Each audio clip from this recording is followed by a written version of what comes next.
মহিলাদেরকে ঈদের মাঠে যেতেই হবে যে কোনো মূল্যে। মহিলাদের 5 ওয়াক্ত সালাত বাড়িতে ভালো, জুমা মসজিদে জুমার দিন যাওয়া ভালো, মহিলাদের ঈদের মাঠে যেতে বাধ্য, যেতেই হবে। মেয়েরা ঈদের নামাজ আদায় না করলে কি গুনাহ হবে? না, গুনাহ হবে না। তবে মেয়েদের জন্য ঈদের নামাজের আয়োজন থাকা উচিত। রাসূল করিম সাল্লাল্লাহু আলাইহি ওয়াসাল্লাম মেয়েদেরকে ঈদের নামাজে অংশগ্রহণ করবার জন্য অনেক বেশি গুরুত্ব আরোপ করেছেন। সেই জায়গা থেকে তারা অংশগ্রহণ করার জন্য সচেষ্ট থাকা উচিত। নাম লোকমান হাকিম, রাজশাহী জেলা থেকে। হুজুর, আমি আপনার মুরিদ, ঈদের নামাজ মহিলাদের পড়া যাবে কিনা? ভালো একটা প্রশ্ন। ঈদের নামাজ, এখন প্রশ্ন হলো ঈদের নামাজ বড় না জুমার নামাজ বড়? কথা বলে কি হলো বাবাজি রাজশাহী থেকে যিনি বলছেন, অবশ্যই আপনি বলেছেন ভালো কথা, কারণ আপনাদের এলাকায় আবার এই বাতিল 72 কোম্পানি বেশি, যারা মহিলাদেরকে মাঠের মধ্যে নিয়ে যায়। কিন্তু এদেরকে প্রশ্ন করবেন, আজ থেকে 20 বছর আগে এরা ঈদের মাঠে মহিলাদের নিয়ে যায়নি কেন?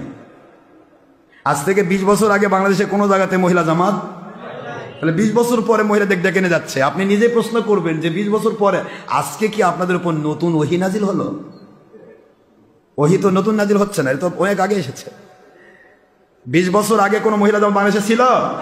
এখন মহিলাদেরকে মাঠে নিয়ে যাচ্ছে, ঘাটে নিয়ে, সব বাতিল 72 ফেরকা, ওয়াহাবি, খারেজির কাম, মোহাম্মদ বিন আব্দুল ওয়াহাব নজদির গোষ্ঠী।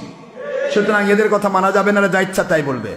মহিলাদেরকে আল্লাহ বলেছেন ওয়াকরনা ফি বুয়ুতিকুন্না ওয়ালা তাবাররুজনা তাবারুজাল জাহিলিয়াতিল উলা। কোরআন শরীফের সূরাতুল আহজাব 33 নম্বর সূরা 33 নম্বর আয়াত 22 নম্বর পারা ফার্স্ট পেজ, আয়াত নম্বর 33, মদিনা অবতীর্ণ সূরা। আল্লাহ পাক বলেছেন, মহিলারা তোমরা তোমাদের ঘর সমূহে অবস্থান করো, করনা অবস্থান করো, ফি বুয়ুতিকুন্না, বুয়ুত বাইতুনের বহু বচন, বাইতুন মানে একটি ঘর, বুয়ুত মানে বহু বচন, ঘর সমূহ। ছেলে যতদিন পর্যন্ত বাবার আন্ডারে থাকবে বাবার ঘরে, যতক্ষণ স্বামীর আন্ডারে থাকবে স্বামীর ঘরে, যখন স্বামী মারা যাবে সন্তানদের ঘরে। কথা কি বোঝা গেছে? ফি বুয়ুতিকুন্না। আর এই হাদিস আয়াতের অর্থ করতে হুজুর বললেন, মহিলাদের ঘরের প্রকোষ্ঠে নামাজ পড়ে আমি আঁখে নবীর পিছে এসে নামাজ পড়ার চাইতে 25 গুণ সওয়াব তারা বেশি পাবে। সুবহানাল্লাহ। সুতরাং নবীজি আঁখে নবীর পিছে কাবা ঘরে নামাজ পড়ার চাইতে মহিলাদের একা ঘরের মধ্যে একা নামাজ পড়ে 25 গুণ সওয়াব বেশি পায়। তাহলে আজকে আপনাদের যে হুজুরেরা মহিলাদেরকে জামাতে নিয়ে যাচ্ছে, এরা কি আমার নবীর চাইতেও বড় ইমাম?